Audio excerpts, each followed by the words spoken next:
Hello everybody.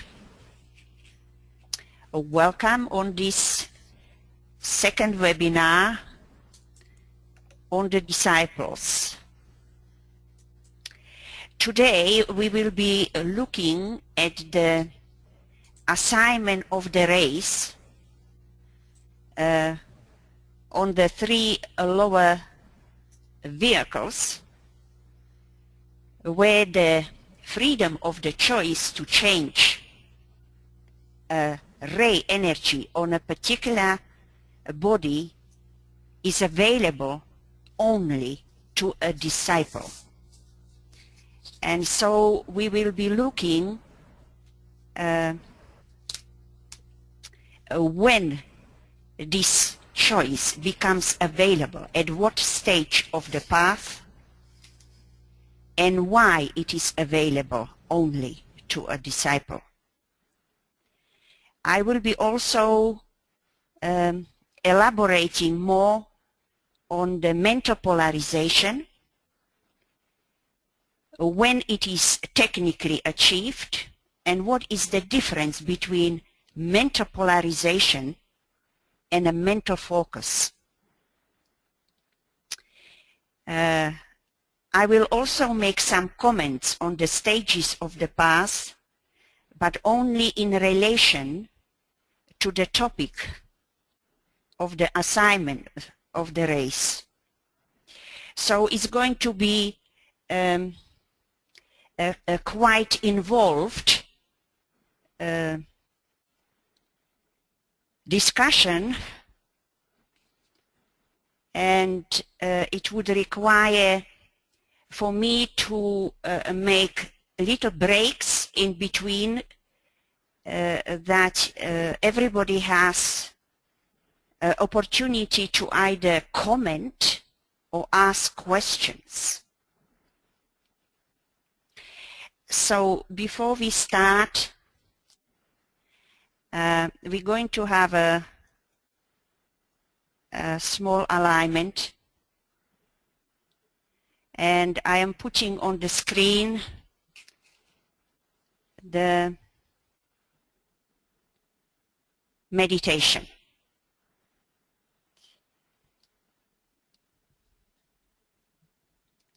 So please make yourself comfortable,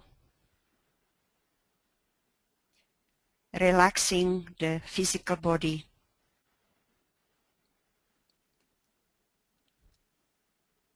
Make the astral emotional nature still.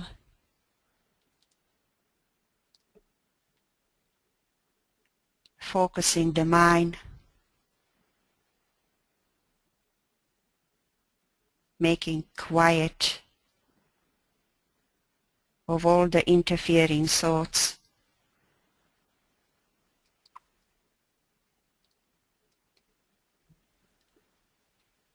And focus the attention in the head.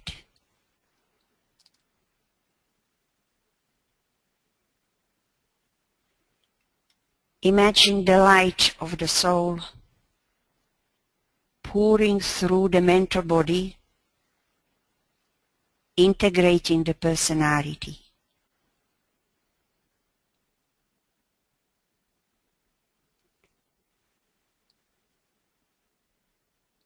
We sound the 3 ohms for each of the bodies and imagine the white golden light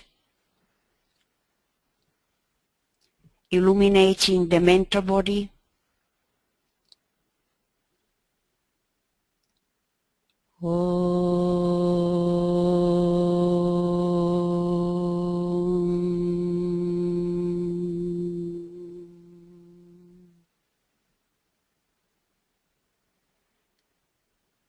purifying the astral body.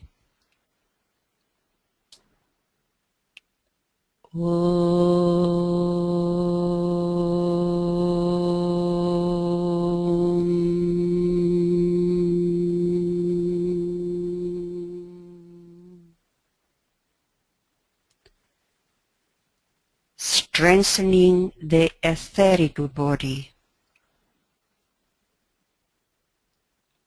Visualize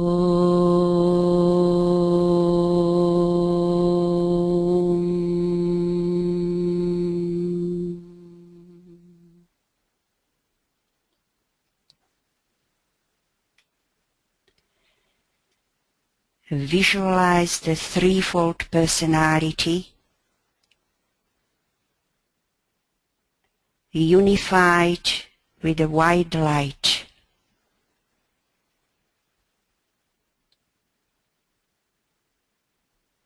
Feeling it as one integrated whole.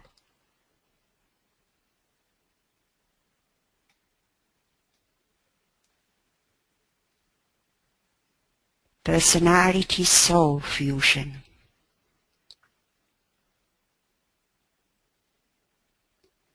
See the lower triangle representing the personality with the mental body at the apex of the triangle, and the physical and astral bodies at the base of the triangle. See the apex of the triangle with the mental body pointing upwards.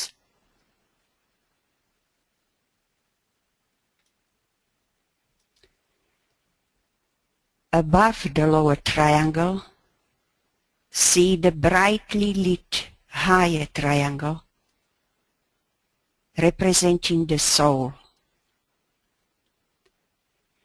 with its apex pointing downwards. See these two triangles facing each other.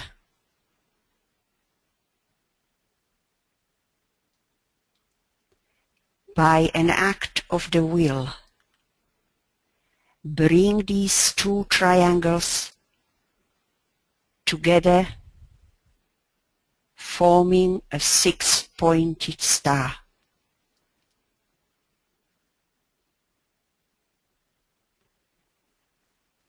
See the six-pointed star as a shining sun, representing the soul, infused personality.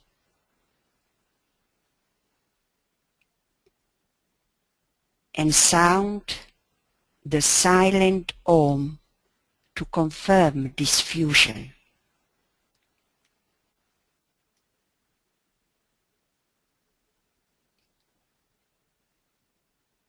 Feel you are the soul-infused personality.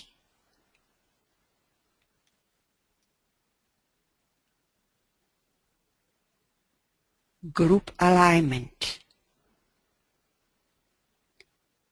Visualize a sphere of pure white light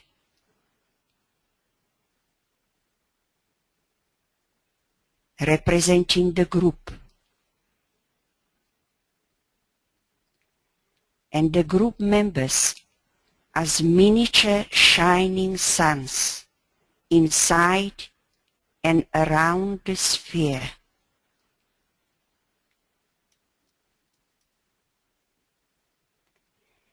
See a sphere of light linking the heart centers of all the group members.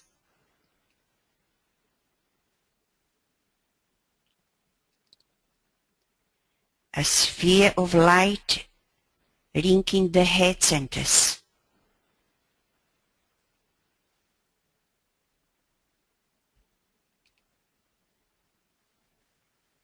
And a sphere of light linking the ajna centers of all the group members.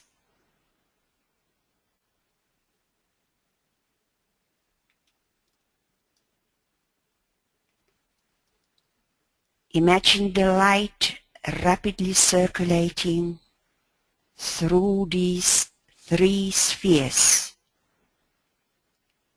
and aligning the three group centers: Ajna, heart, and head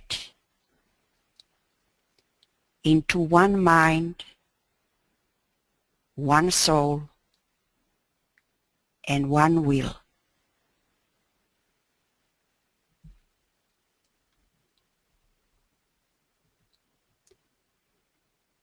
To confirm this group alignment, we sound the Om as a group.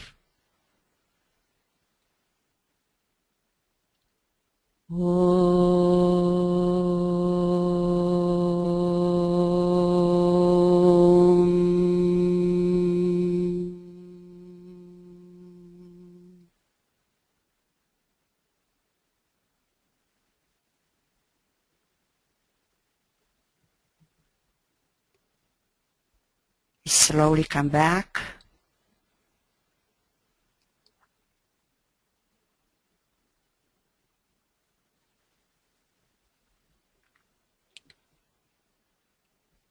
Thank you.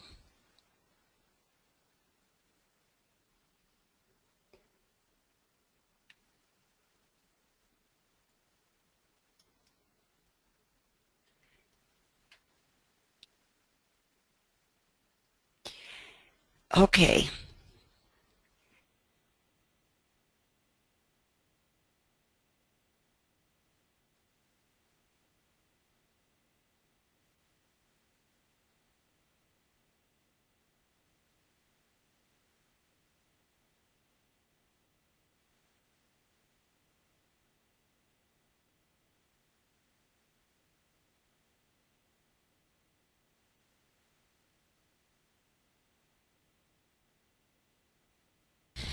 For all of our attendees. For those of you who don't know me, this is BL. I'm assisting Elena with this. Now, she's going to be pausing in between her talk, and at that time she'll open it up for questions, but to minimize the noise, we're going to keep everybody on mute until you have a question. Every one of you should have on your little dashboard there a hand that you can raise to let us know that you have a question so we can unmute you. And what I would like right now is everyone to please raise their hand so we can see that they're all working properly.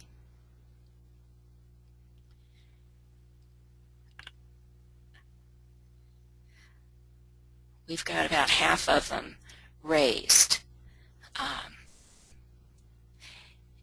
It should be over there. You should have a little orange arrow, and then under it a microphone, and then under that a little hand with a green arrow pointing up. That's your raising your hand, and when it's time to put the hand down, you should have, or once you put it up, the arrow turns to red down. So we still have several people who haven't raised their hand yet, but the majority of you have, so that's good that I think most of you have found where your hand is. Oh. Okay, now those who have their hands raised, you want to put it down. You just click it again. It should have the red down arrow, and that should take the hand off.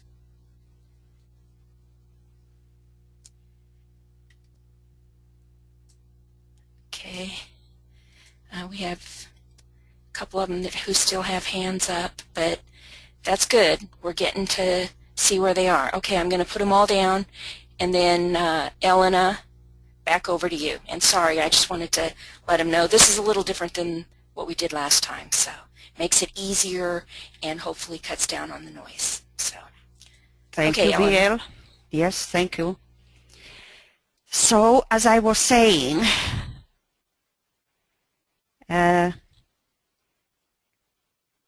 that we're going to look at the assignment of the race on the three lower vehicles, which the disciple has a freedom to choose in a particular incarnation for a particular reasons. these disciples who are liable to build vehicle of any type of force to meet the emergency, the need, or the service in a particular life. And this choice of this different ray could be an asset for the disciple, but also a liability which can complicate the life. But the soul plans this procedure in this manner as to bring to the surface and the consciousness of the disciple as many of the blockages or hindering qualities as possible, hindering to group effectiveness and group cohesion. So, for example, in the case of one disciple who had an overemphasis on 2-4-6 line of energies and little of the ray 1 energies, which are 1-3-5-7,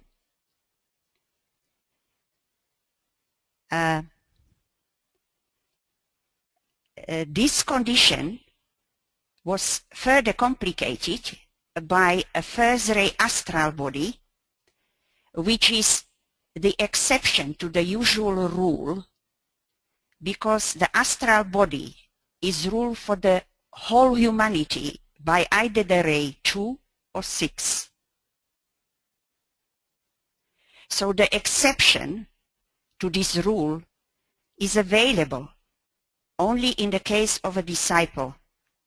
And in this example of what I am talking about, of one of the disciples, he had to make in that particular incarnation a rounding out process because there was extreme of one line of energies to the other.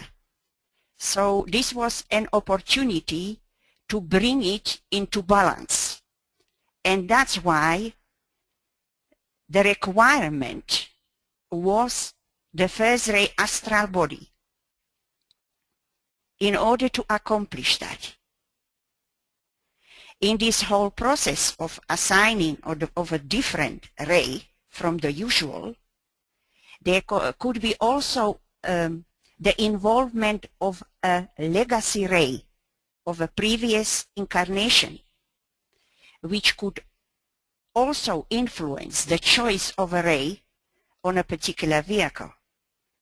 As, for example, the first ray personality of the last incarnation can also leave the legacy of a first ray astral body in this life, as it was the case of this of one of the disciples. Now, those of you who have never heard of legacy ray is always a ray of a previous incarnation and is mostly the personality ray, which sometimes we have 2, even 4, a number of incarnations with the same personality ray, which is persisting to this present life. And so it is influencing very powerfully this incarnation. But sometimes it can also be the mental ray, particularly in those cases where the mind was very powerful in that incarnation or overriding influence of that life.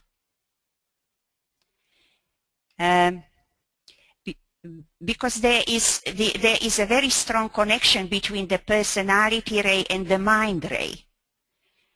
Why? Because the mind is the highest aspect of the personality, and it's integrating principle.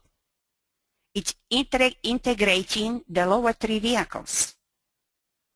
So one can have, for example, 5th ray mind in this life as a result of 5th ray personality in the previous life.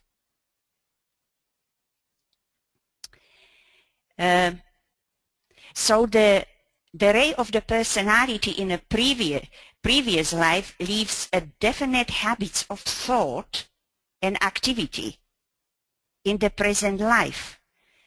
And so we come into the life with the powerful identification or recognition of that particular quality of that personality ray in previous incarnation. And when we are trying to even establish our race, it is very complicating our work, because this overriding influence of that legacy ray of the previous incarnation, you know, it's so powerful that we think it is one of the rays on our ray makeup,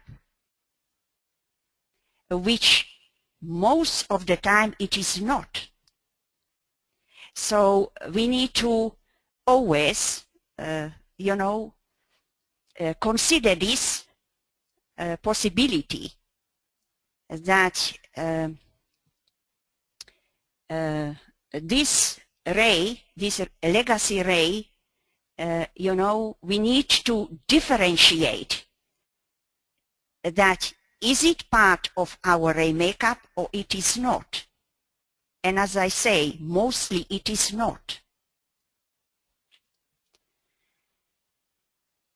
The Tibetan master is saying that we must remember that also any overemphasis of the energies which govern the personality, and I mean not only the personality ray, but the whole personality with the three lower bodies.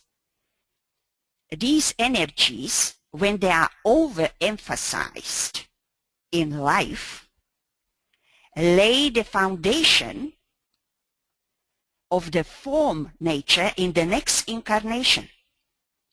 It means if our focus is very powerful in this life on the personality issues, you know, we are already laying the ground of the focus on the form nature in the next life.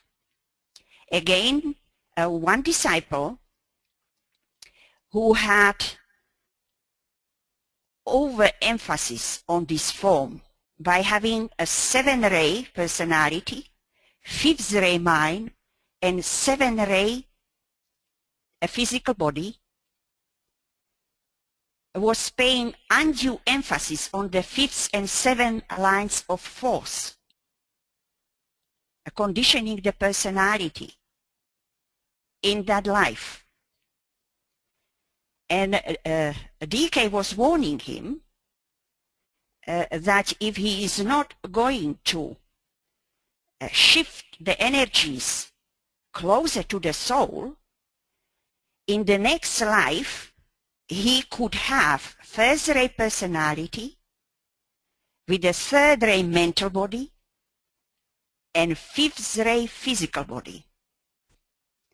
Now you see we have 2 rays here which have a different race from the usual race, and that is a 3rd ray mental body, where we usually have ray 1, 4 or 5, and a 5th ray physical body is extremely unusual, where usually we have ray 3 or 7.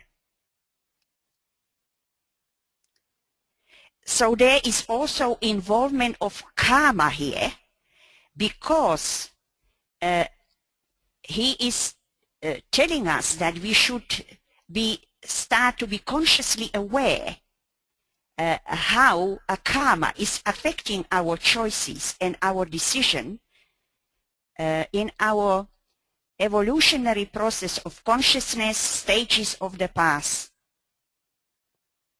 Because these two particular ray energies, the 7 and the 5th, are very powerfully orientated towards the form and matter.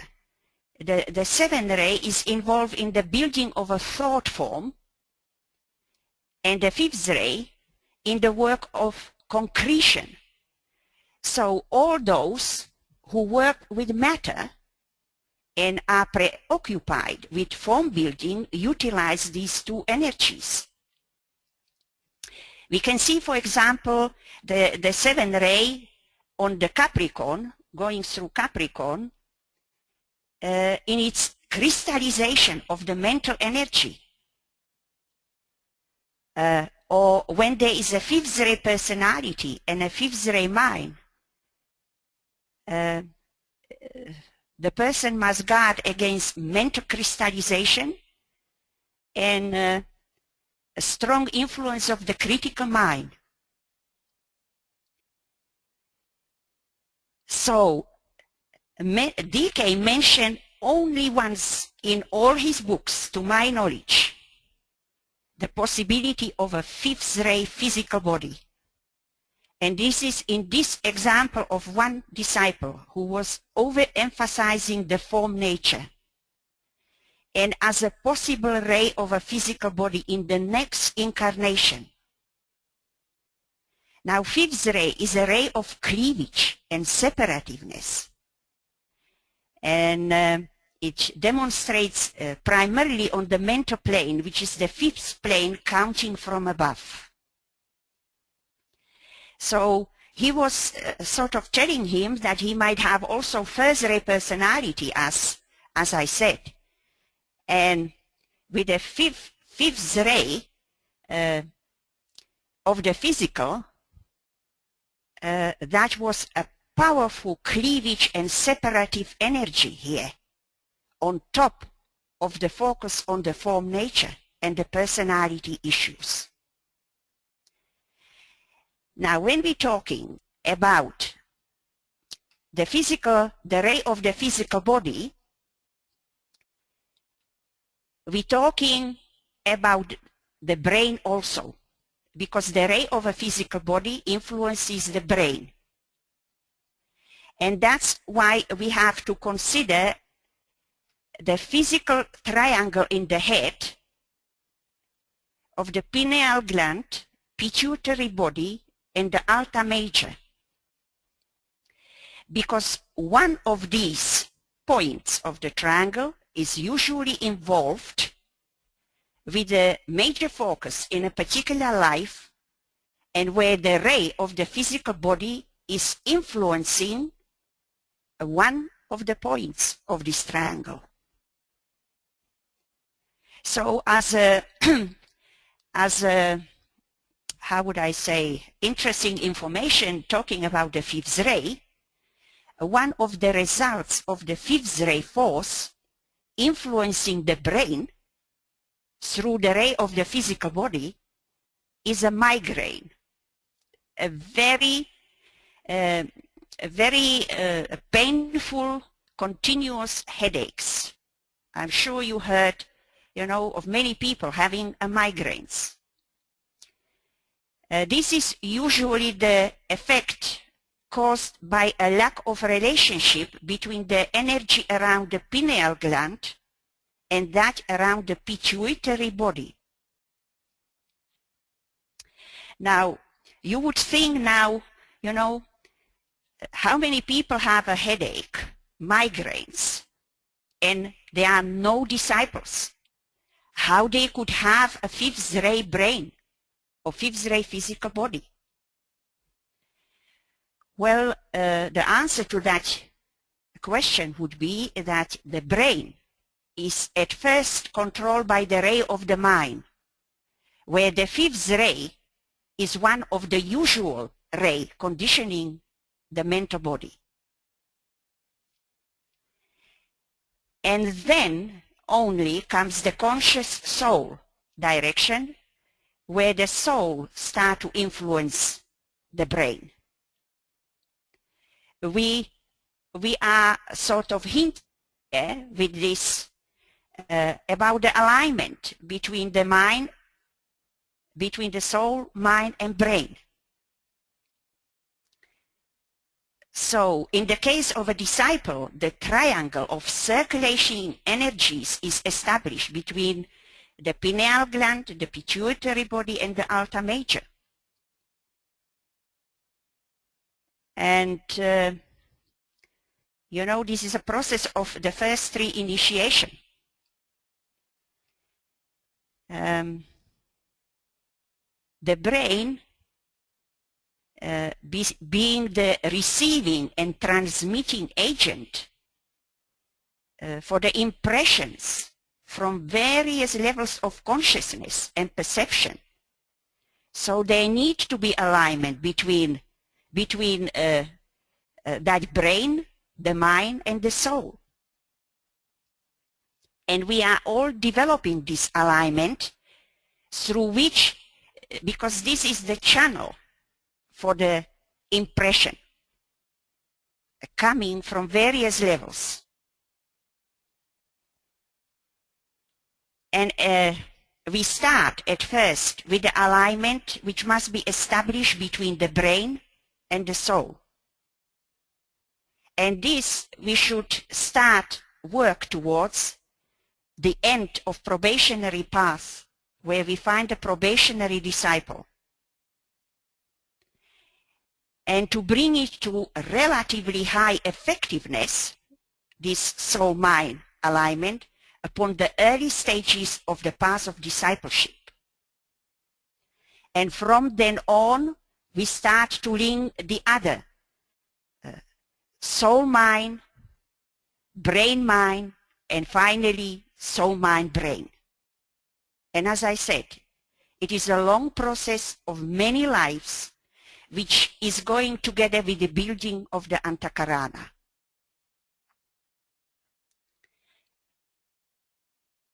And it starts with the first initiation up to the third.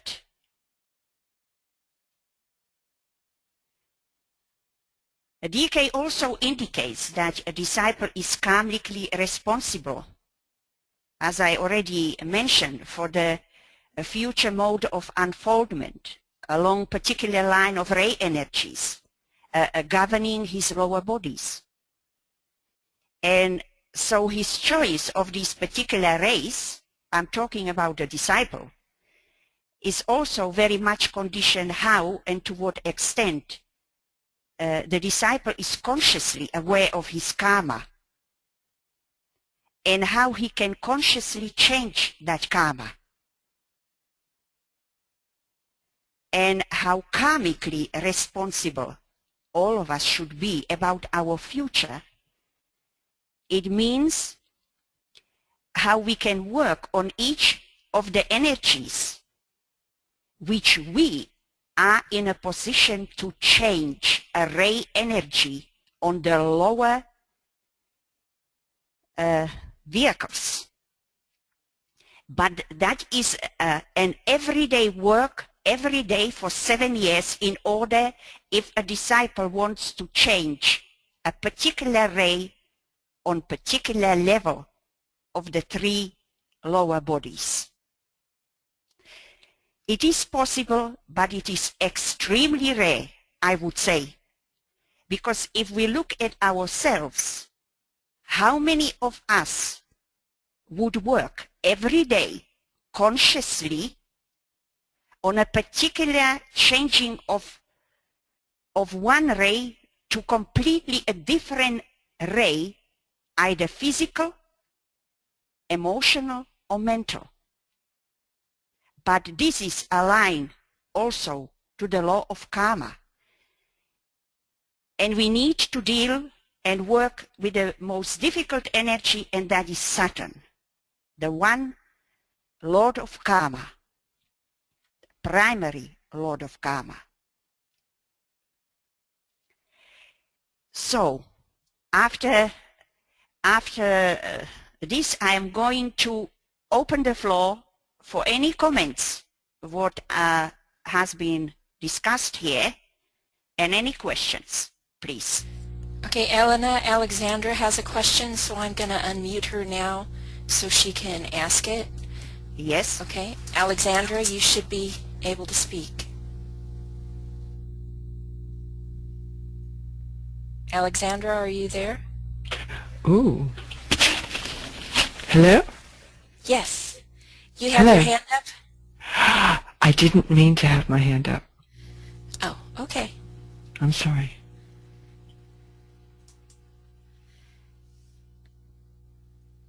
Does anybody else have any questions? I don't see any other hands up. If there are no questions, not to worry, no comments, maybe something will come later on. Okay, So, Elena, I have a comment. There was a lot of information in there, and I just kind of want to wrap my head around it a little bit. So basically, there are predetermined rays that our vehicles are normally on, and almost everybody has those rays that match that. But there are occasions, especially for disciples, where there is a special focus and where exceptions are made for the specific work that the disciple is going to do. But there are other, at times it may seem, or we may think, that we have an unusual ray or a different ray for one of our vehicles, but it's usually because of the way A, the legacy ray may be coming through that we've had in previous lifetimes, or B, because we think it might be our physical ray and our brain ray, but it's really our mental body that is overriding, because there's a relationship between the brain on the physical ray and the mental ray. So did I capsulate everything you said pretty much? And well, am I understanding yes. that correctly? Yes, there were some points which you said, yes, it is possible that the legacy ray, for example, can come up on one of those levels, or the mental ray of previous incarnation. And for example, many people think they have a third ray mind, which is, you know, usually the physical ray. And you know, when we start to integrate the personality, it starts first integrating the physical body with the astral body, and then comes the integration of the mental body with the astral body. This is a process sometimes of many lives. There were disciples who were preparing even for the third initiation and were integrating the astral and mental bodies.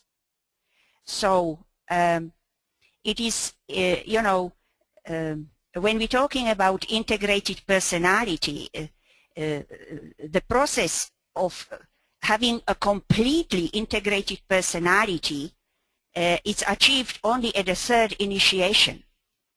Again, we need to be relatively integrated in order to take the first initiation. But that is just the first step.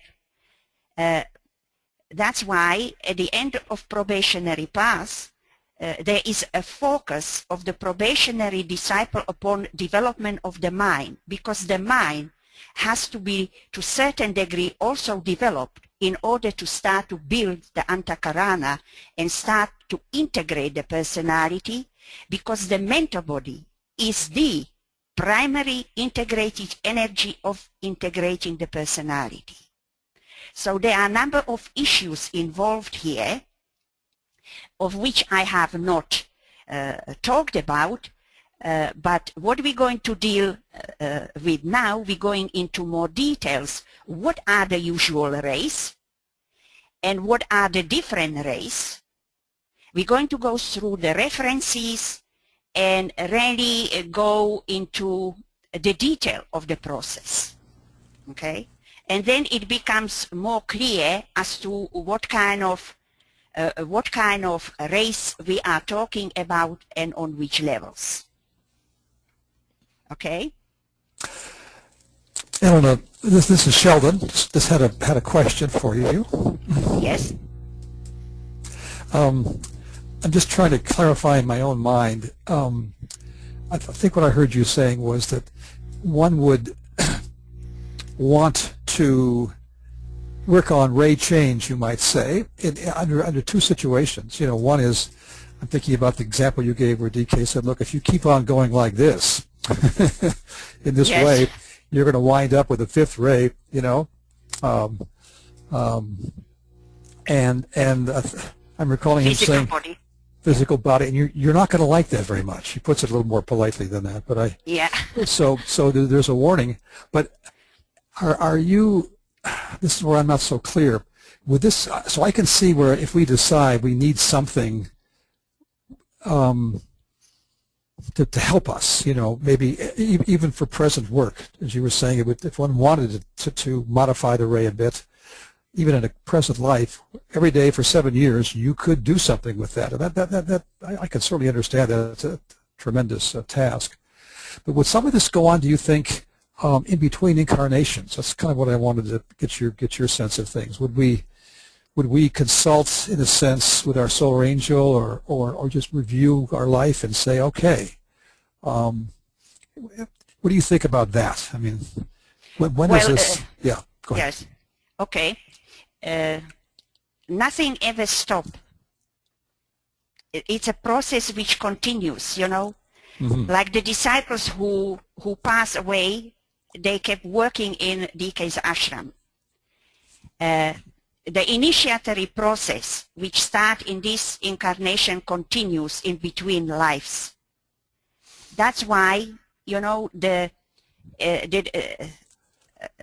disciple, let's say, should take a particular initiation in this life, but he's so close to it, but there could be a number of reasons there, you know, why he was not able to take it. But in between the incarnation, he keeps working on it. Nothing stops. You know, there is a continuation of the process. Or the difference is in the application of a particular disciple. You know, it depends. You know, it's very individual. Basically, my answer to your question is nothing ever stops. If that is answer your question, I don't know. No, that's good. Yeah, no, it's a continuous process. That makes perfect sense. Yeah, yeah. Good, yes, good. Because, you know, we are going with the note of the energy. You see, that's why it is said that the last thought at the moment of death is taking us to a particular place. And that's why it is said that we should never, how would I say, we should never say it's too late for anything. It's never too late, even to the last moment of our breath. If we can forgive at that moment, we release tremendous karma and tremendous blockage from our life. So, that is something along these lines also. Yes, okay. that makes good sense. And it just one more thing, just one more comment. It strikes me that if we do have some sense of our own soul ray in a given incarnation, and we kind of watch ourselves a bit and see where is the soul unable to come through with some degree of facility through the other, either the personality as a whole or the other three rays, it would seem to me then that would be a help for us to say, okay, I've got too much going on here or too little going on there.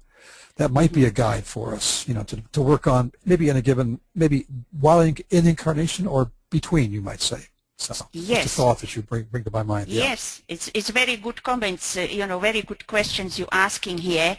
Obviously, you see, everything is possible. And on the other side, there are always exceptions to every rule. You know, so, But those exceptions has to come from above, not from us. It has to come from the master or from the soul. And our first master is the soul. It is the application, and it's to what extent, you know, we are conscious. Most of the time, you know, especially at the early stages, we're building even the antakarana very unconsciously. So that makes the difference of the speed, the way, you know, we're going through either the initiatory process or development of the consciousness, and it's very individual, and it depends, you know, where we are in this process. And that is another important point to establish where we are, because if we don't know where we are, we work blindly, and there is very slow progress. Excellent, thank you, thank you. Okay, so now we're going to go. Elena, you have one more question from Yogi. Let me, there. Go ahead, Yogi. Greetings. Oh, greetings. It seems that being in a body is an excellent time to make good changes. Yes. As we dwell in the world today, to increase efficiency and reintegration, it is good to watch social changes that are rapidly occurring. There are so many medications that can support disintegration of communication with the soul and with our purpose here. But the classic yogas, the classic attunements, and of course the meditation of alignment, keeping an eye on how difficult it is to bring from the higher levels into the present work, into the present service. Working with the group engine, I believe, is a great reintegrating channel. Finding people of like mind and giving, sacrificing, increasing knowledge, and spreading the love. This is what we do, what we're here for. So being in the body is the opportunity to make these wonderful changes, and we thank you for this subject that you're talking. Thank you. Thank you. I just would make one comment about the medication you mentioned there. Any kind of supplements and vitamins work on the etheric field, not on the physical dense body. Okay, that is only one comment I make, but you know, thank you. Thank you. So,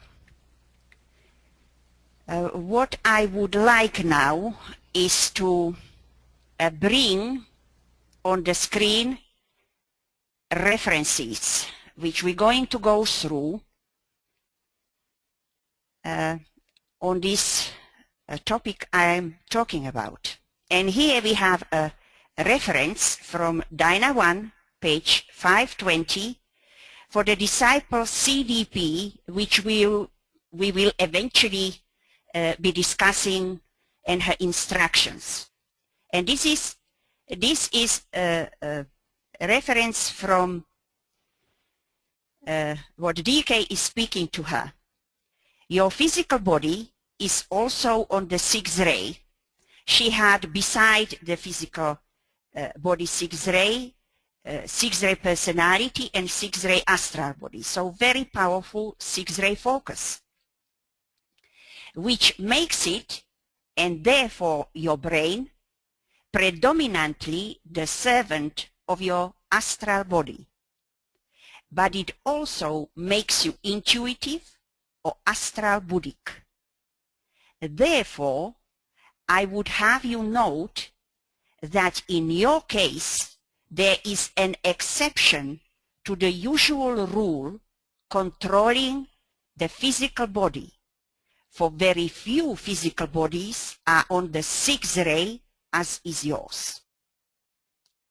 So here we have I selected this reference because it is, you know, the disciple which would be our first discussion of CDP, and she also had this exception to the usual 3 or 7 ray conditioning the physical body. She had a 6 ray, and how DK is saying how very rare is to have the 6 ray physical body. Now, we come to the first most important reference, which is this one. It is in Glamour World Problem Book, page 92, and this is what the Tibetan says. I would remind you that the rays governing the 3 bodies in the following order. Rays governing the mental body, rays 1, 4, and 5. Rays governing the astral body, rays 2 and 6.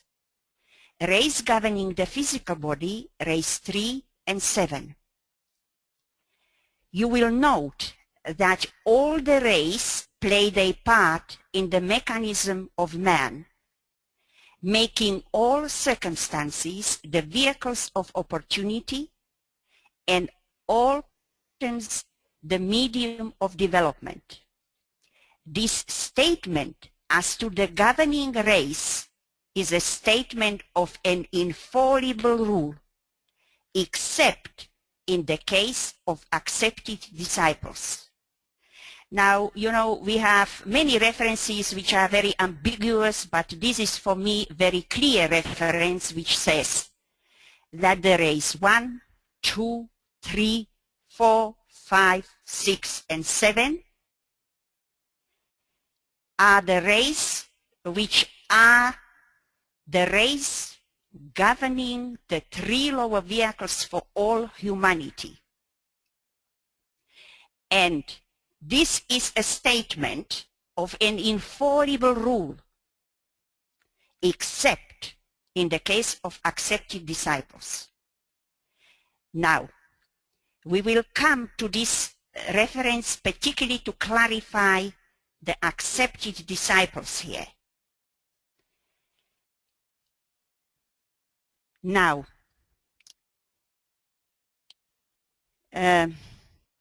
from this, it already becomes evident that it is only a disciple who has the choice to change any of these rays to a different race. Let's say to have a first ray astral body, second ray mental, 6th ray physical, and so on. And that is the soul which decides this choice, which is really, we are the souls, we are the disciples.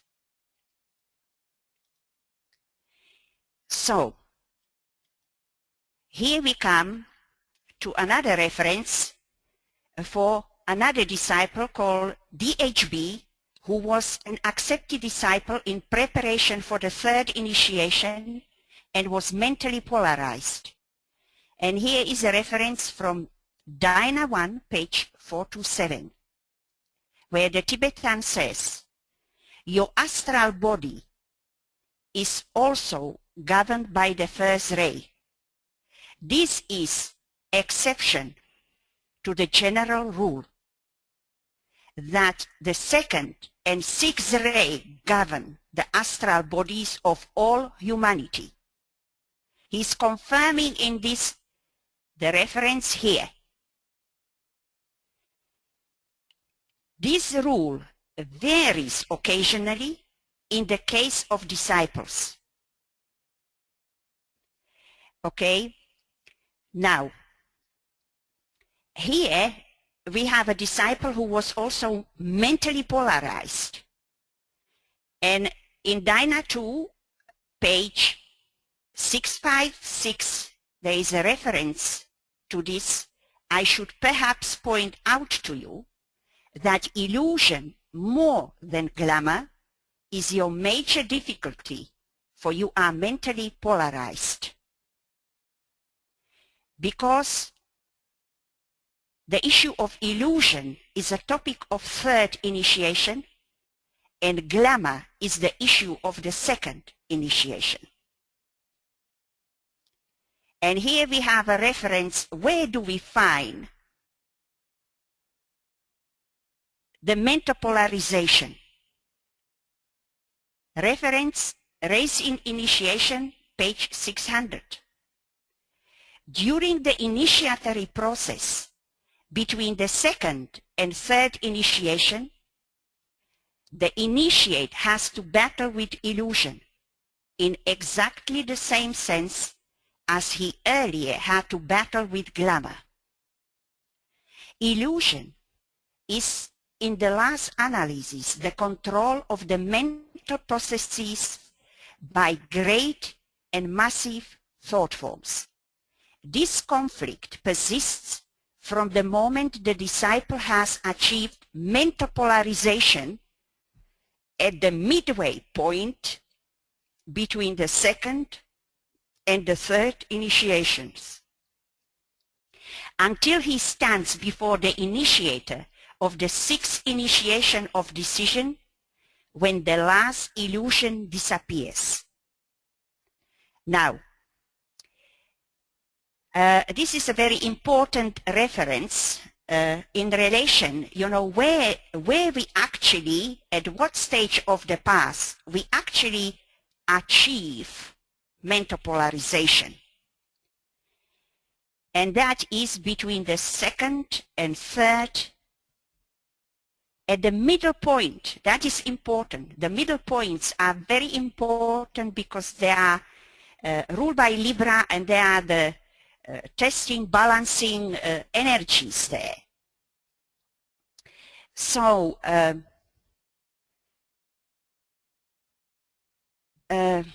for somebody to be mentally polarized, he must be there at the middle point. And he is facing the tests of the three temptations, which are that of the world, the flesh, and the devil, involving the three aspects of the lower nature, the physical, emotional, and mental. And only when we pass these three temptations, we demonstrate the needed purity, power, and readiness to approach the third initiation. Here, the master can trust completely the disciple that he is not going to turn back after passing this middle point between the second and third initiation. And the stage from this middle point up to the third initiation is actually related to the fourth stage of the 6 stages of discipleship, which is called the cella on a thread. Simultaneously with this process, there is an entry into the kingdom of God, or the kingdom of souls, which is a process of growth in the development and characteristics of this kingdom, and the gradual attainment of the maturity which makes us the conscious members of that kingdom, which happen only at the third initiation. We take the first step into this kingdom at the first initiation with the birth of the Christ. We become the little children, a little child, taking the second step through the second initiation of baptism, where that little child is growing to maturity. And the third initiation, we emerge as a full-grown up individual, ready for world service, with the emergence of the world disciple, with the term or title, the initiate. So there are number of processes going up simultaneously. Building of the Antakarala, process of the alignment of the soul, mind, brain, entering the kingdom of heaven, and finally we're facing the final battle of the solar angel with the dweller, the powerful personality. Now, about the mental polarization, which was my purpose a little bit to touch what it actually means to be mentally polarized. As I said, and as the reference, which is still on your screen there, says, occurs at the middle point between the second and third initiations. Up to that middle point, glamour is still a problem. Even we are told at the second initiation that the glamour, it's conquered. It is not so, not completely. It is still a problem. Why? Because the mind is not sufficiently infused by the light of the soul. And if the mind is not held steady in that light, and it's fluctuating, or the spirit or the light of the spiritual triad is not coming in the power it should, there is no true mental polarization. It doesn't matter how mentally focused or intelligent we can be. So, from this middle point, there is a conscious and increased intensification of the soul infusion of the personality, which culminates at the third initiation, where the soul-infused personality emerges in its full power.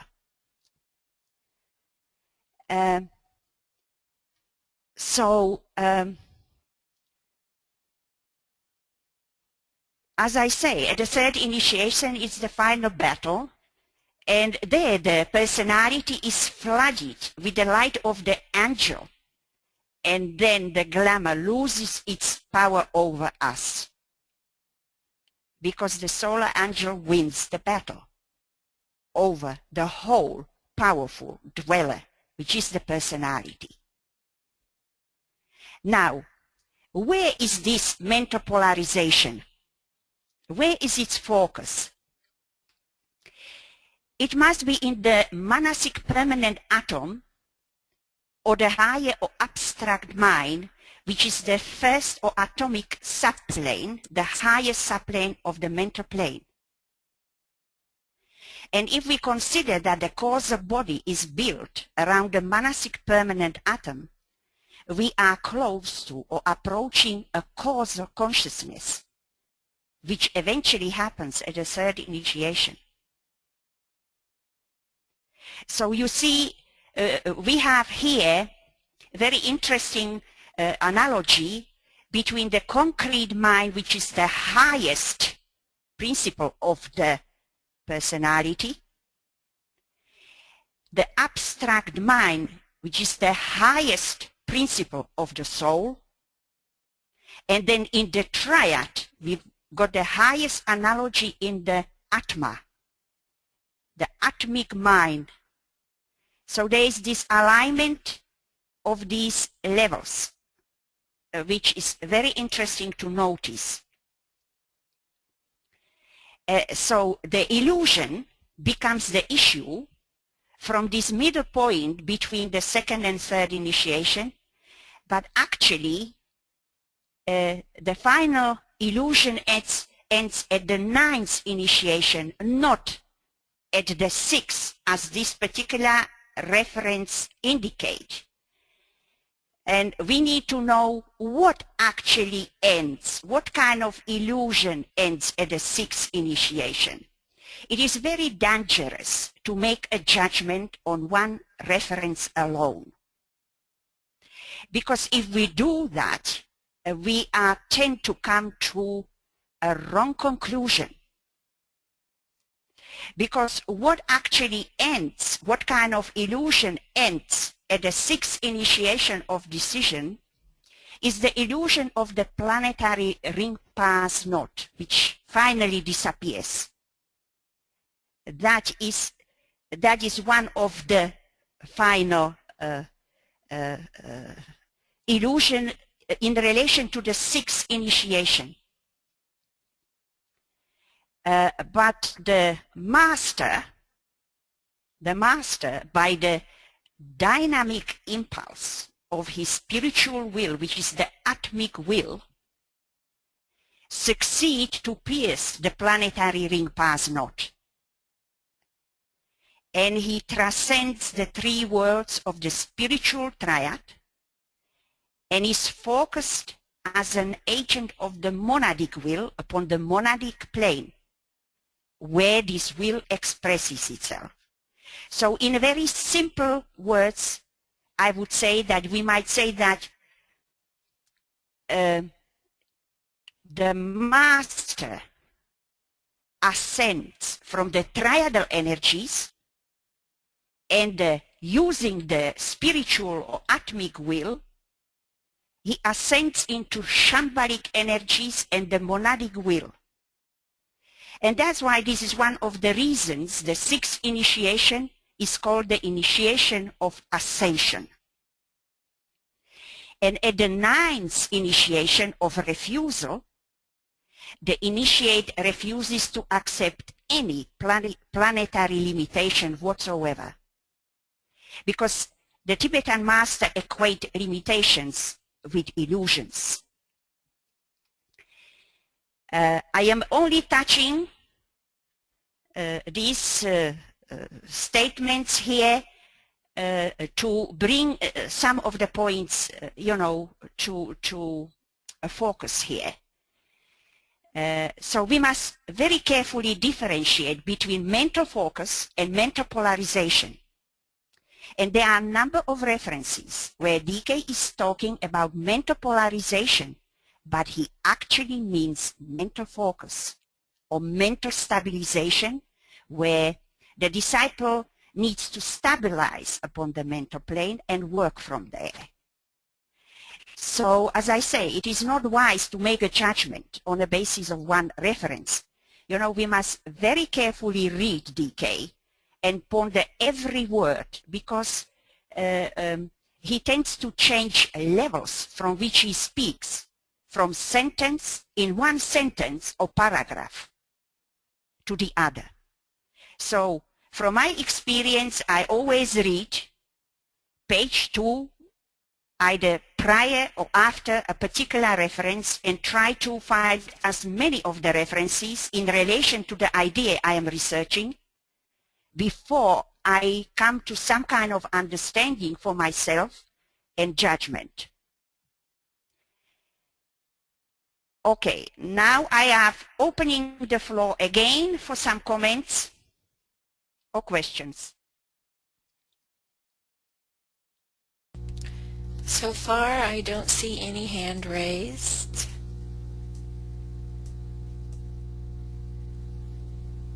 There we go, Vera.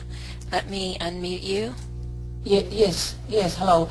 I'm still not clear on the difference between mental focus and mental polarization.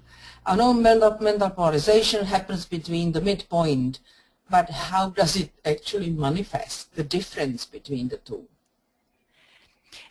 Well,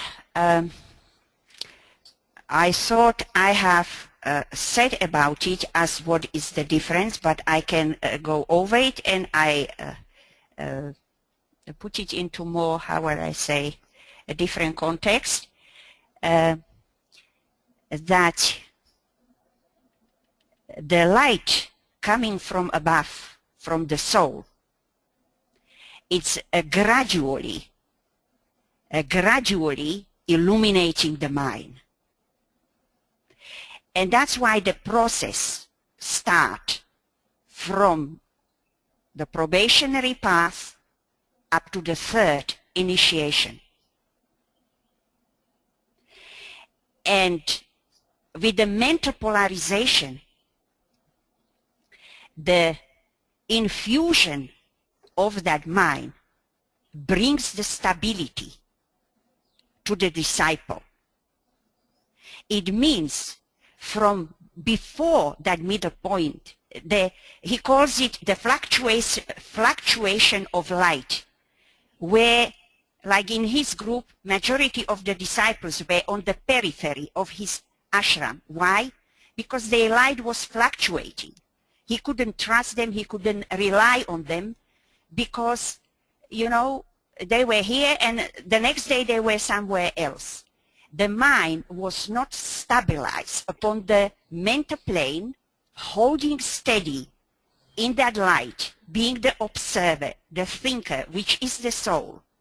It was continuously dropping down, and in the highest moments of their meditations, you know, they found themselves there. And if we look at ourselves, how long we can keep in that light? Are we stable there for 24 hours every day? I don't think so. So what this middle point between the second and third initiation indicates, that we need to pass first very difficult tests in that, which reflects the temptation in the desert of the Christ. And it is only at that point when the stability in that light is achieved and where the master can completely rely and trust the disciple as he starts to move towards the third initiation. Now, I don't know if I have answered clearly enough, or do you have... Okay, so therefore, yeah, that's great, but so therefore mental focus is just momentary functioning on the mental plane. It can be mental focus. We're working on, we're working the most important process at the early stages of the path of discipleship. It's to stabilize the mind, to develop the mind, because through the mind, you know, there comes the alignment, soul, mind, brain. If the mind is not developed and focused upon the mental plane, where the disciple should be working continuously from, the higher mental plane, then, you know, what is coming through from the soul to the brain is not very clear. There is a lot of glamour and illusion. And this is the process, you see. It's a very long process, this. Okay. That's why, you know, the long process is the development of the mind and stabilization of that mind and being the observer, being in that light, because all the intuitive or triadal energies are coming through that soul. And it depends on, you know, what stage of building of the antakarana, what is the process, you know, all this is going on simultaneously. Okay, yeah, it's much clearer now. So yeah, thank you very much. Thanks. Okay. All right, Elena, and you have another question or comment from Yogi, so let me unmute him. There you go. Recall the reference of the soul preparing for an incarnation and for re-embodiment of the monad, that perhaps sometimes these odd rays related to the mental and emotional and physical are actually invoked in order to deal with lingering issues of progress along the path. Just perhaps that's helpful, I hope. Yes, yes. I mean, the reasons why the disciple chooses, I mean, the soul chooses that particular ray, which is different from the usual assignments, is for the reason that the disciple has to deal with very important tests in their life, where that energy is necessary, or Yes. Like the disciple which would be talking about, CDP, she had for the past 3 incarnations a very powerful 6-ray conditioning her personality. And so the soul, which means her, decided for the 4th life, again 6-ray, but now on the brain, on the physical body, because the sole purpose of that incarnation was actually to transmute and leave behind that 6-ray powerful force and move forward closer to the soul. You see? So there is a very good reason, and this is also telling us that we think that every life is very significant. It is not. We go through lives which are not very significant, which are just what we call normal lives, where nothing much happens, and that is also has its reason why it is so. You see, some of the disciples were going through balancing lives, which, you know, if you are under Libra balancing energy, you know, that is not, you know, any kind of big trauma, or sometimes, or when you have also Piscean energy with it and so on. So these different ray energies are truly, sometimes they even complicate the life of the disciple, making it worse for him or for her to achieve that control of that energy. But that is the reason why they have this energy in the first place, because it's needed absolutely on that particular level for the disciple to deal with the issue either of the service or development.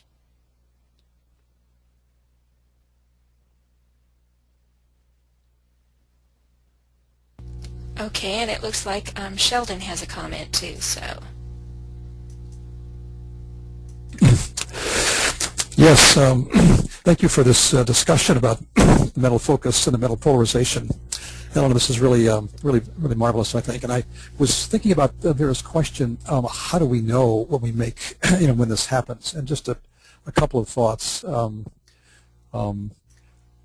thing that occurs to me with the mental focus, for me it's been something like learning to, we talk about concentration, meditation, illumination. Maybe there's 3 stages in a process here that DK talks about. And whether one follows DK or some other methods of learning to meditate, the use of being able to call the mind in to help, you might say, to either concentrate attention and stop all the fluttering around, or to actually meditate, I think is a very, very important, stage to move forward. I think, though, what happens maybe is that beyond that, there comes a time when any issue that comes up from the world, you might say, whether it be an appetitive thing, desires to eat something and not good for you, and you're doing something, or just some emotional kind of thing that's throwing things off or threatens to or whatever. What happens, I think, with mental polarization is there's a rather constant light. It's a kind of like a minor illumination that brings a kind of true seeing of what the situation is. So one is not thrown off very long at all. One just kind of, it's, as you were saying, it's the soul. There's a love aspect here which keeps us in relationship. There's also a light aspect which keeps these ideas, or these great energies, rather constantly pouring through, so that one doesn't have to call on the mind to figure out something. Things come up and they are rather rapidly transformed into just a simple problem to solve, or just, it's one sees things in the light, so to speak, and they're non-issues. So one keeps on moving forward without being thrown off for any length of time. I could give some more personal illustrations, but I think I want to just try that on for size and see if that's helpful. Yes, that is helpful. You have a very good way to make it, very, very good explain these points. I would say that at that point, the buddhi, also the intuitive energy, it's increasing in its power, Yeah. And you see the triadal energies also, generally speaking of, you know, but particularly the Buddhi, it's helping to keep, you know, when you say illumination, you know, the illumination, but the Buddhic illumination is coming in. Yes, yes. You see, and that's why the clarity, you know, where the mind, you know, like the reasoning, it's starting to lessen, the analytical mind start to lessen, because of the Buddhic illumination power increase on the mind. As you say, you know, the mind is illumined now, but not only with the light of the soul, but also with the Buddhic light. Yeah. And that I think, to my understanding, is the major key, which keeps also stabilizing that point, you know, from that point up. Yes.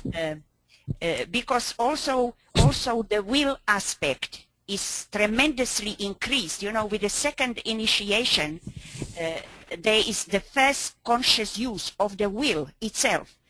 And not only the soul will, but the atomic will from the middle point start to come in. So you see, it's very important, that middle point, and that's why the three tests of the temptation, you know, are very important, you know, to pass in order to move towards the triadal light also. Yeah, yeah.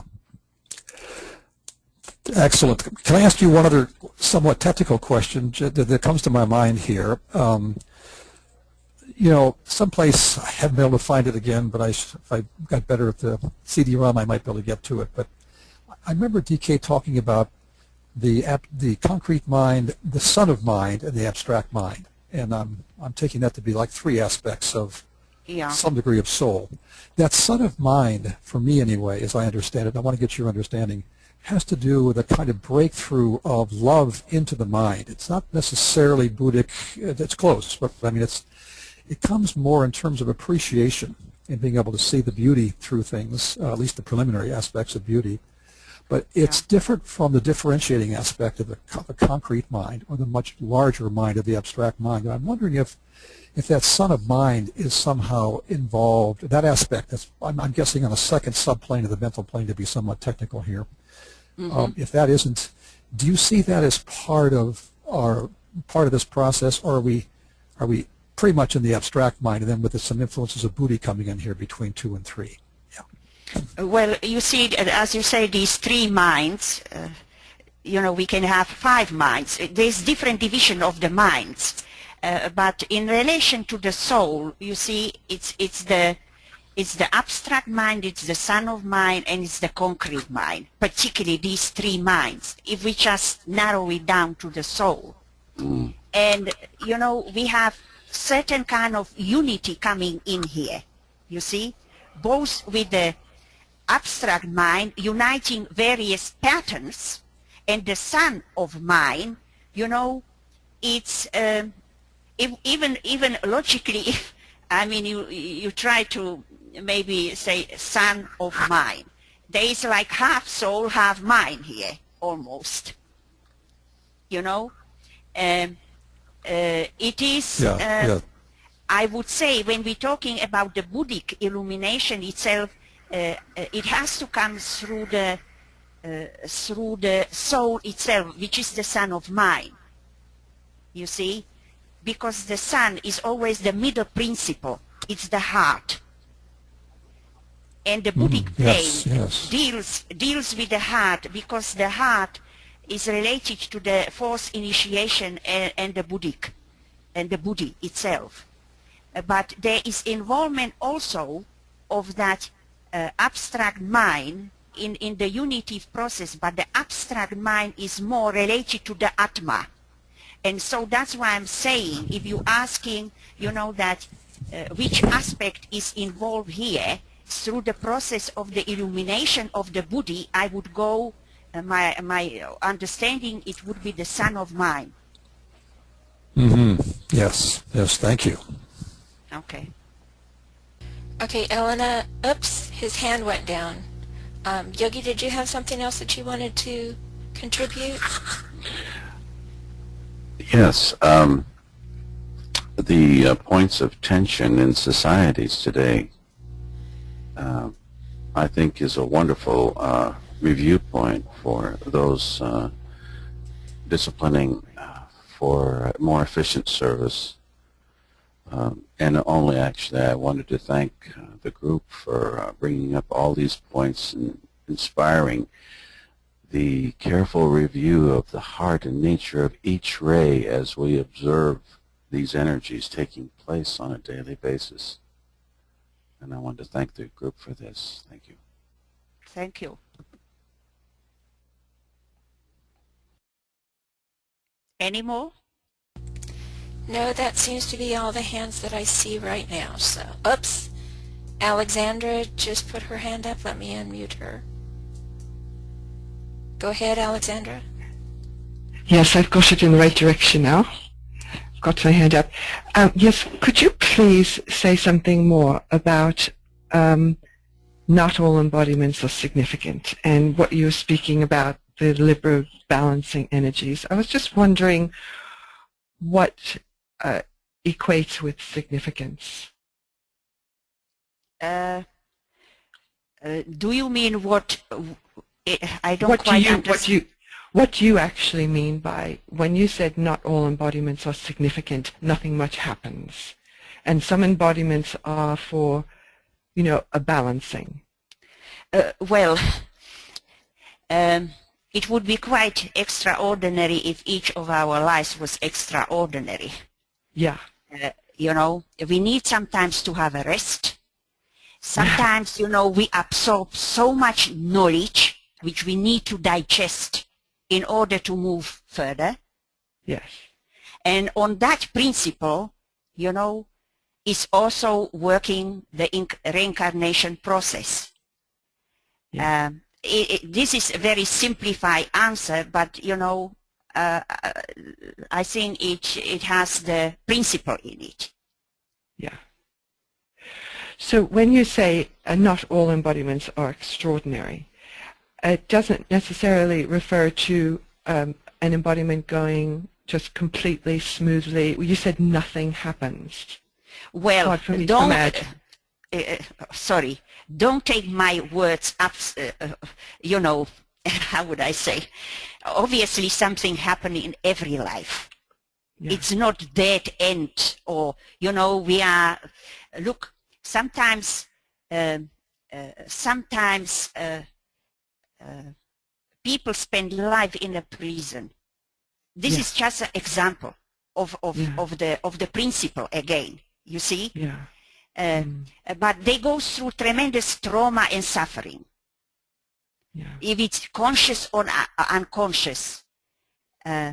So even in what I call insignificant life has a lot happening in it, but in comparison with their lives which are very significant, you know, this is the difference I meant here.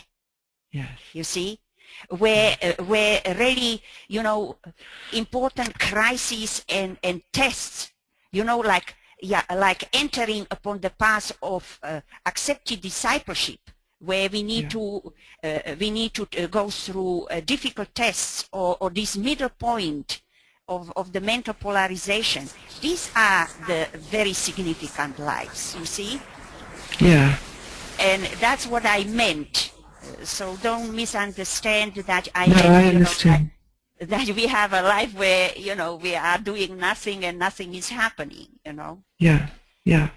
No, it's just interesting because some lives, you know, people do seem to be sailing through, and others are full of crises. Exactly. And I was just trying to, you know, equate that with significance. And it's also valuable to realize that, you know, crises is a good thing. Yes. Well, Saturn is a planet of spiritual opportunity, which disciples should welcome crises and actually creates himself. Yeah. You see? Yes. So even when we look at the horoscope and we find all these red lines and all the squares and all that, you know, we should be very happy about it if we are disciple. Yeah. that's that's very good. Thank you very much. Okay. Thank you.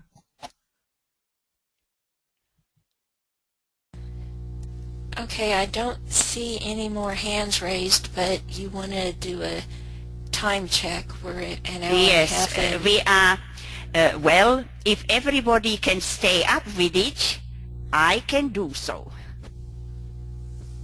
So, here we come with another reference.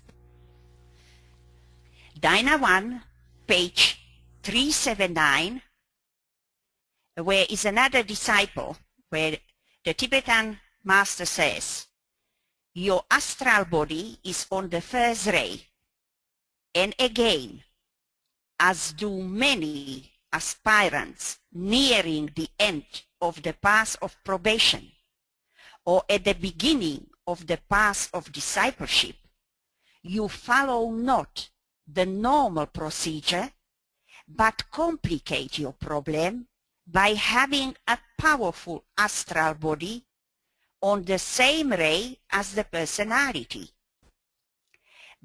Being where you are, however, upon the path, your soul planned this procedure in this manner so as to bring to the surface so many of the hindering qualities as possible.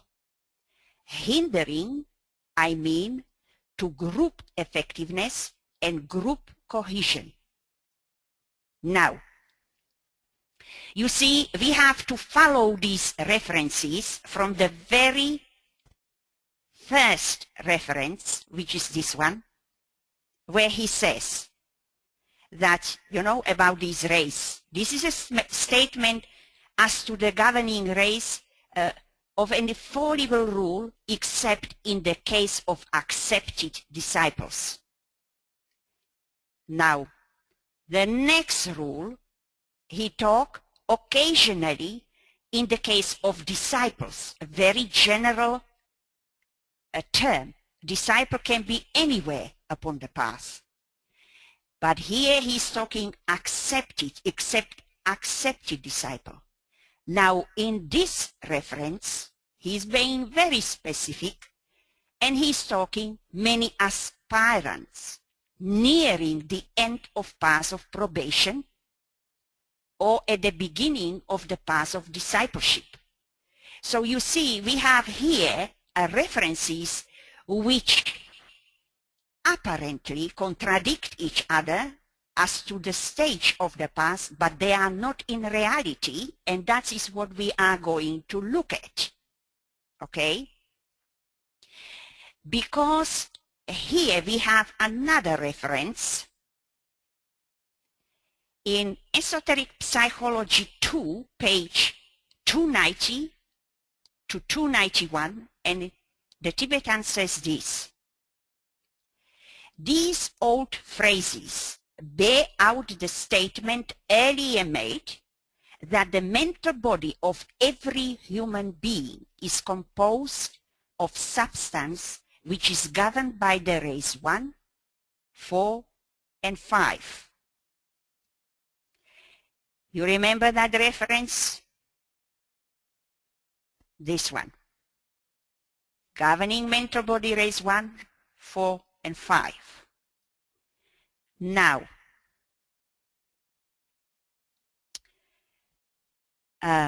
exceptions, he's always talking about these exceptions. Exceptions to this rule appear sometimes upon the path of discipleship. Now you see, he's talking now generally the whole path of discipleship, and are the results of the direct and intelligent action of the soul prior to incarnation.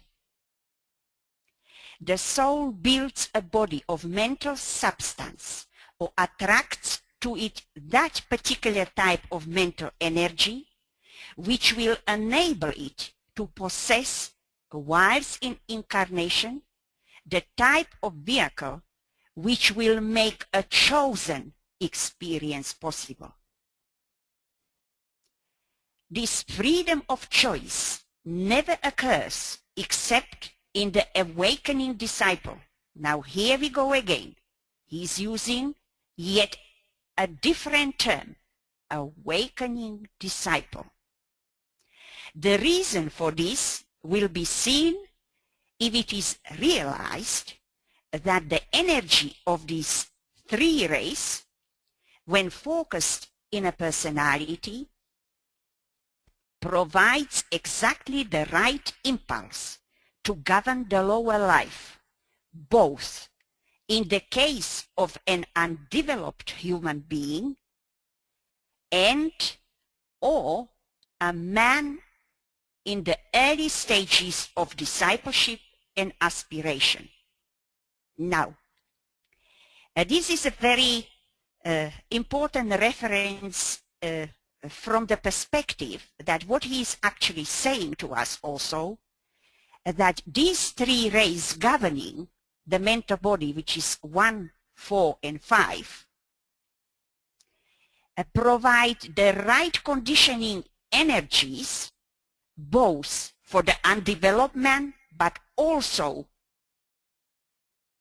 for a disciple. And that's why I have highlighted also some, he's talking sometimes, many aspirants, occasionally. So he's telling us that not every disciple,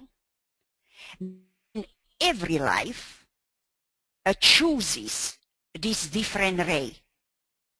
And all these rays governing the mental, astral, and physical body, which are the rays 1, 4, 5 for mental body, 2 and 6 for astral body, and 3 and 7 for physical body, provide the necessary energies for whole humanity. It means average, undeveloped humanity, and also disciples. There were many disciples in the Masters group where they had only these rays conditioning their lower bodies, and they were disciples very high up. I mean, approaching the third initiation. So this is a very important point to realize. And when he's talking about exception to this infallible rule of this governing race, he is talking about disciples. Okay? There is no average man who has the capacity to choose freely a different ray from these, because he has not developed the mind or purity or dealt with karma to a certain extent in order to have this free choice. Okay? Now,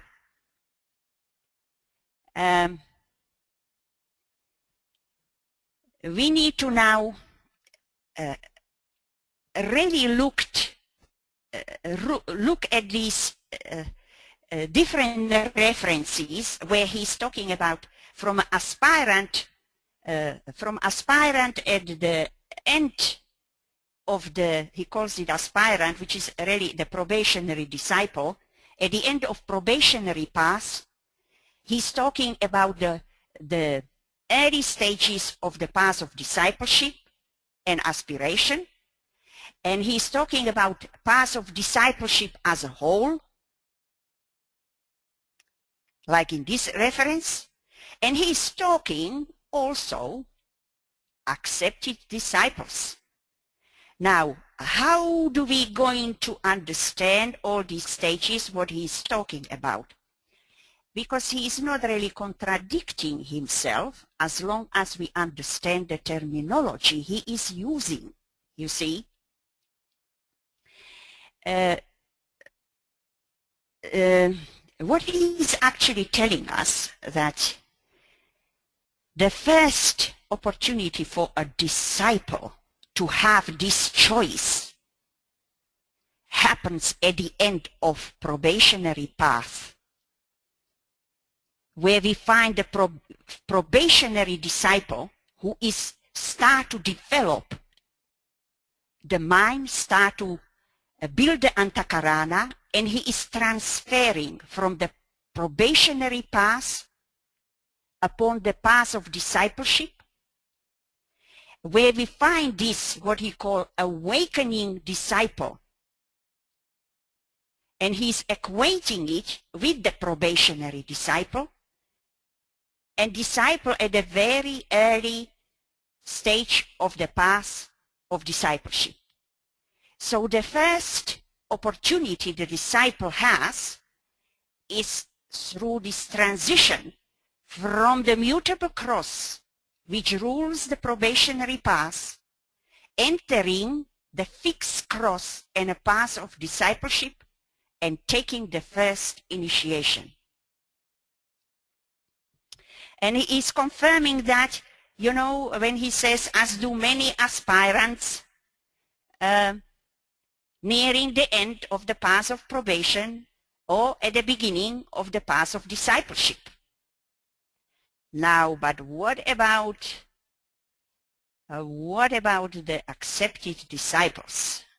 Now, this we need to very carefully look at, okay? Because, again, DK uses the word aspirant or disciple, even accepted disciple, for the lower and higher stages of the path. And again, we have to be very careful to read, you know, what he is saying. Because we have accepted disciple preparing, taking the first and second initiation, and we have what we call the technical term of accepted disciple, who is entering the path of accepted discipleship, passing the test at the middle point between the first and second initiation. Okay?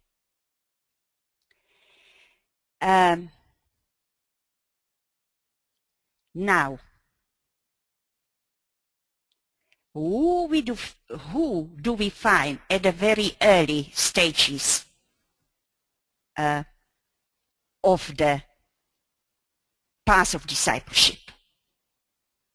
We find what I call sub-stages everywhere, and at the early stages of the path of discipleship, we find accepting disciple and a pledged disciple. These are the stages prior to entering the path of accepted discipleship, crossing the middle point between the first and second initiation. Okay? He calls the path of accepted discipleship actually the path of spontaneous unconscious self-forgetfulness. Okay? And we are also told that the first initiation always precedes the stage of accepted discipleship. And so only a disciple who has become accepted disciple in technical terms, it means he is on the path of accepted discipleship, can he start moving from the periphery of the ashram into the center or inner sanctum where is found the master. Okay? And man passes, or a disciple passes on the path of accepted discipleship when he begins to link the head and the heart through the activity of the will. When it expresses itself in service, he can then find his way into the group of one of the masters, and we are told, provided there is a vacancy, would you believe? So sometimes we need to even wait, even when we are ready to enter the group of the master. There might not be a place, because we know that, you know, the places are continuously shifting from lower to higher. So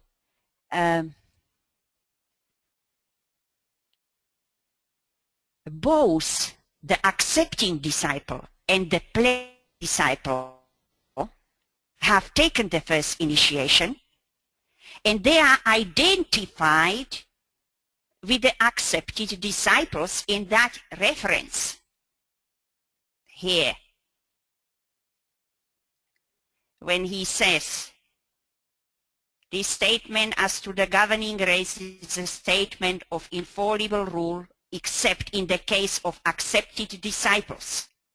He is talking about the accepting and pledged disciples at the early stages of the path, the beginning of the path of discipleship. Okay? So, here we get some references. Telepathy and Etheric Vehicle, page 103. This is what he says. Later on, when the accepting disciple becomes the accepted disciple and is permitted to participate in ashramic activity, he adds the ability to register hierarchical impression. This, however, is only possible after he has learned to register impression coming to him from his own soul, which is the vertical impression, and from the surrounding world of men, which is the horizontal impression. So you see, here he is talking about accepted disciple in a technical term.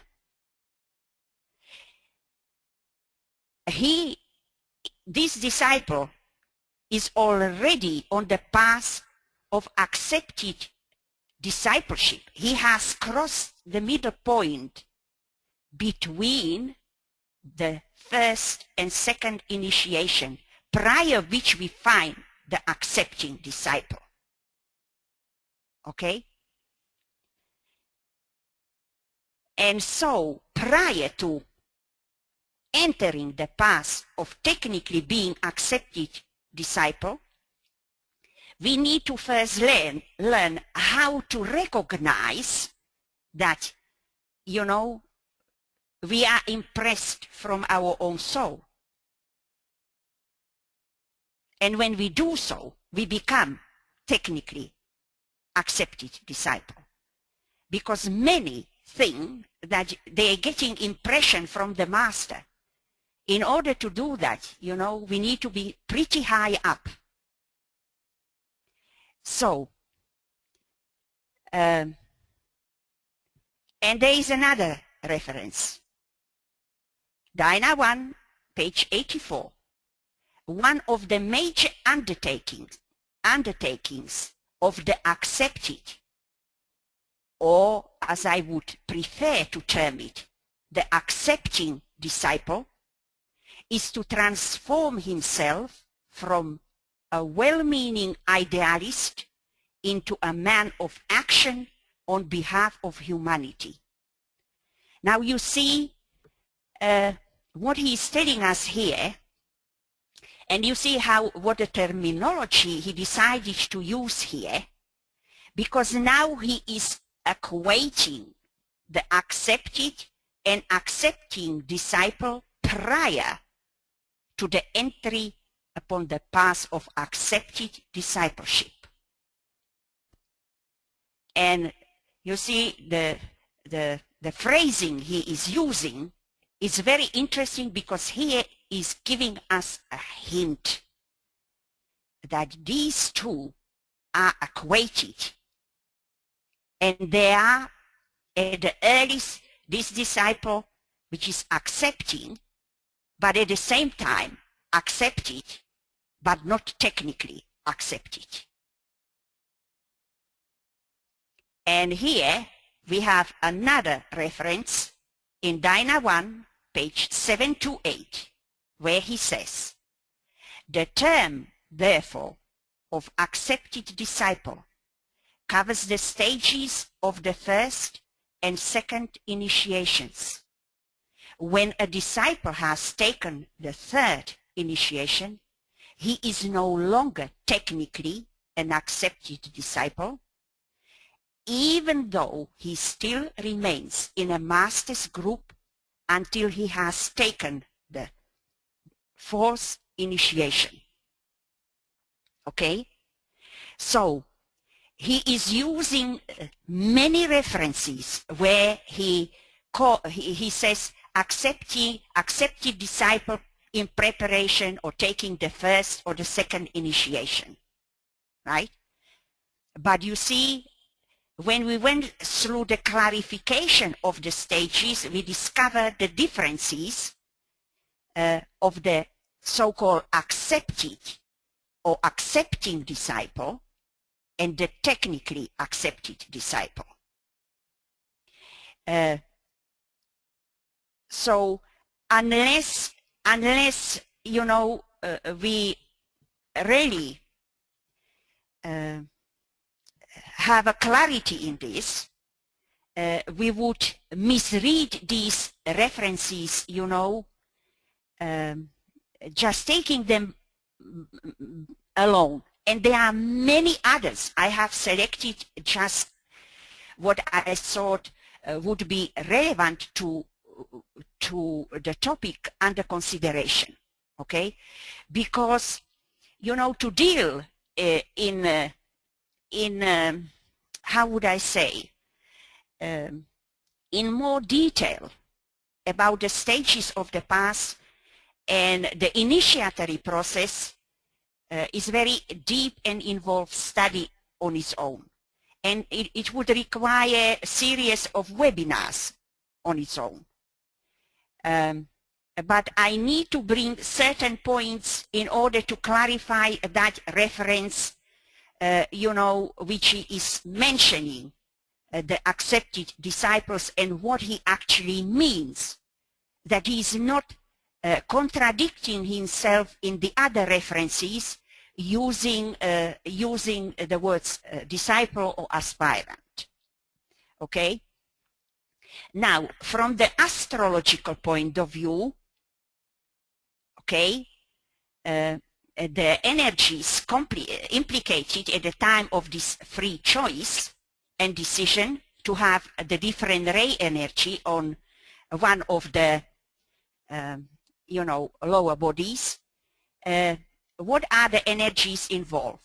Those of you who know astrology, I'm sure you have thought what energy is involved here. It's the Libra, sign of choice and decision, and Saturn, a planet of spiritual opportunity and freedom, which is giving us the freedom of that. And here is a couple of references which I selected from the Esoteric Astrology 265, where he says, Libra, the crisis of balance, the emergence of sense of self-direction and equilibrium. It is the point of equilibrium between soul and form. It signifies the emergence of free choice. It is consciousness of duality and the effort to balance the two.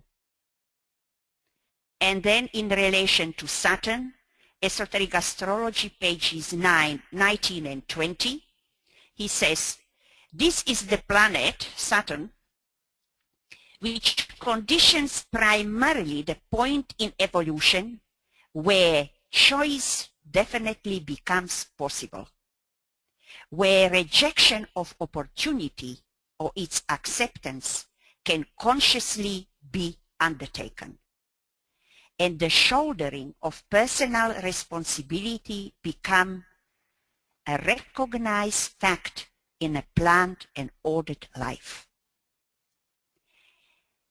Now, Saturn is also exalted, a powerful placement for Saturn in Libra, which it has its exaltation, and it is also the hierarchical or monadic ruler of Libra. Okay? And Libra rules the atmic plane, the atmic will also. And Saturn is also related to karma,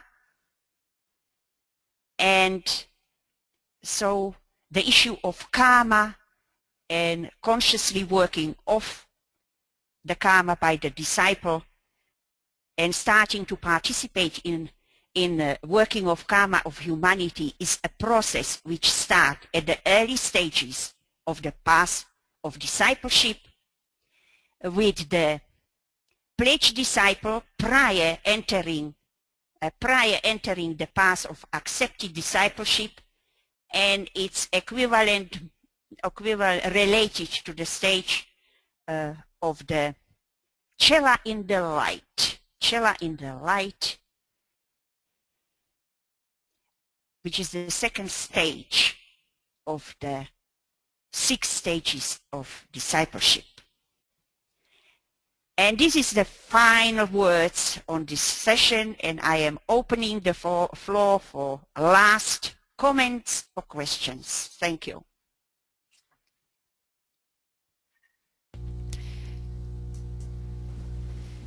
Yogi, go ahead, please. Yes, apparently, from what I've gathered from several study groups along the line of ageless wisdom, is that initiation is somewhat changing from one to one, or the individual soul with the process of initiation, to group to one. That is, the group actually goes through successive initiations as they function. That was it. Thank you. Well, it's a very good comment, because it is the group initiation which is becoming emphasized, that it is not the individual taking the initiation, but the group. You know, we need to look at it also from individual perspective and from the group perspective taking initiation. Because in a group, which is, you know, we can have a 1st degree group, 2nd degree group, a 3rd degree group, very extremely rare, never came across one myself. Even, you know, to find a 1st degree group is something, you know, quite rare, where we find, you know, all different people being all on all different levels of the process. So, and as you say, for each individual, the process is different, and each of us is dealing with different issues, okay?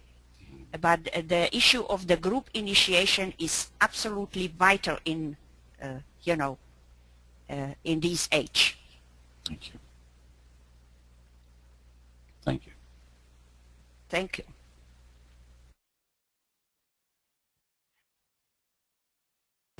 Okay, I don't see any more. Here we go. Sheldon, go ahead, please.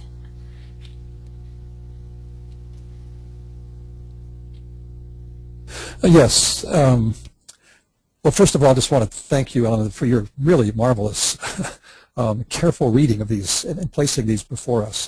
This is just terrific to see the flow here. And I was just imagining, as you were talking in the last section, kind of a line of discipleship with various demarcations along here and stages, you know, discipleship, etc., all lined out. So it's really a beautiful piece of work. Thanks. I just want to thank you for that.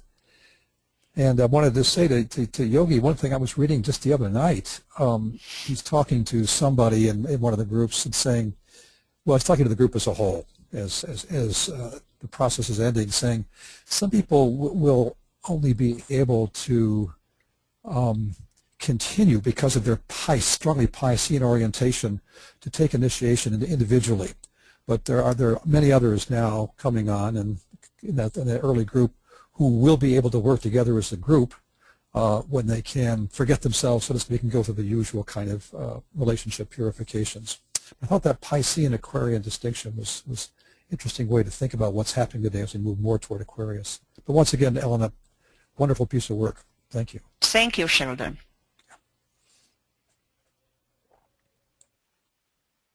Leah, please go ahead. Elena,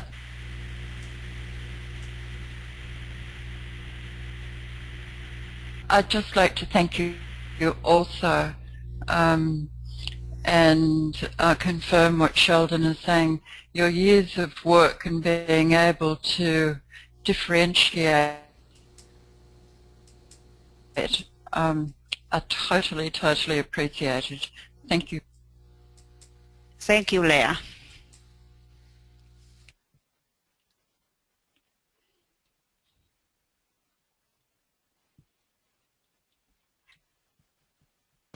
Okay, I don't see any other hands.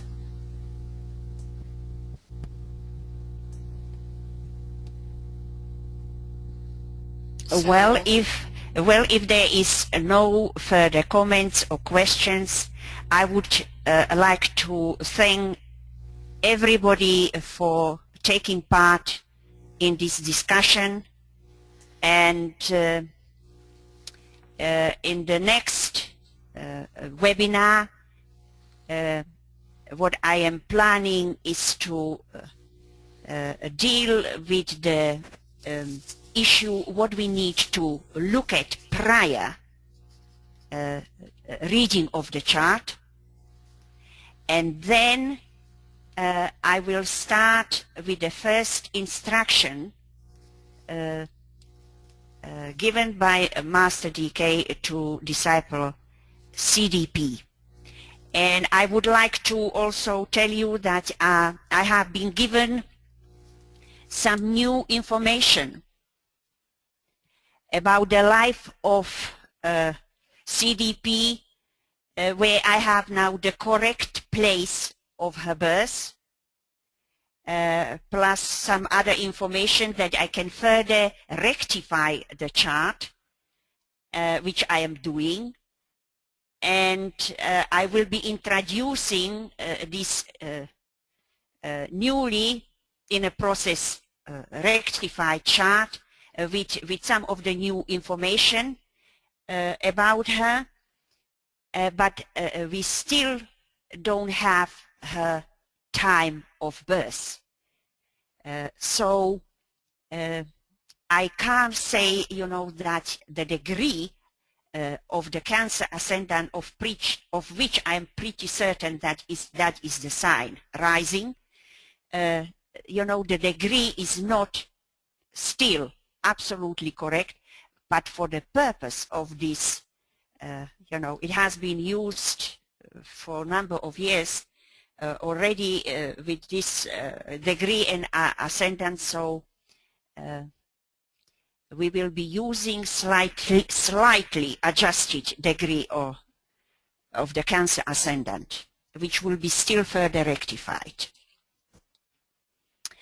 Okay, so thank you again, and I hope to see you again in 1 month's time, approximately. I'm going to unmute everybody really quick so everybody can say goodbye to everybody. Muted. Maybe. If I'm capable of doing it. Namaste. Goodbye. Thank you, Elena. Goodbye. Thank you. Goodbye, all. Thank you, Elena. Yes.